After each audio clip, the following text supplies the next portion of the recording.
আজকে বানাবো তালের কালাকাঁদ। তার জন্য ছানাটাকে ভিনিগার দিয়ে কাটিয়ে ভালো করে 2-3 বার ধুয়ে নিয়েছি, দিয়ে জল ঝরিয়ে নিয়েছি। আর ছানাটাকে একদম পুরো মিহি করে মাখবো না, জাস্ট ছানাটা মেখেছি, দেখো কেমন একটু দানা দানা আছে, এরকমভাবে ছানাটা মেখে নিয়েছি। আর এদিকে নিয়েছি গুঁড়ো দুধ, এগুলো একটু ভালো করে মিশিয়ে নেব। মিশিয়ে নিয়ে এগুলো দুভাগে ভাগ করে রাখবো, অর্ধেক অর্ধেক করে নেব। কড়াইয়ে দুধ গরম করতে দিয়ে দিয়েছিলাম। দুধের সাথে এবার একটু চিনি আর একটু এলাচ দিয়ে দিয়েছি। এলাচ দিয়ে একটু ফুটিয়ে নিয়েছি দুধটাকে। এইবারে ছানাটা যে দুভাগ করে রেখেছি, এক ভাগ দুধের সঙ্গে মিশিয়ে দেবো। এবারে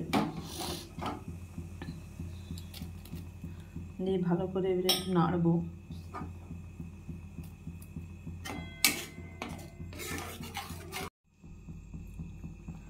একটু নাড়ার পরে এরপরে এর সাথে তালের মাড়ি মিশিয়ে দিয়েছি। এবার তালের মাড়ি মিশিয়ে দিয়ে এটা একটু এবারে নাড়তে থাকবো।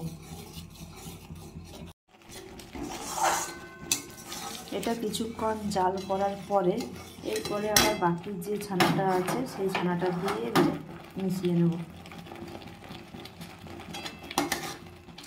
যাতে একটু দানা দানা ভাবটা একটু থাকে। পাকটা আমার হয়ে গেছে।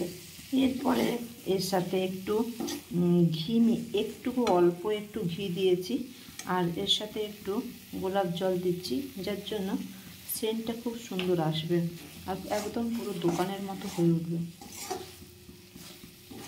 আমার পাকটা হয়ে গেছে, এটা এবারে গ্যাস অফ করে দিচ্ছি। এদিকে একটা প্লেটে ঘি ব্রাশ করে নিয়েছি।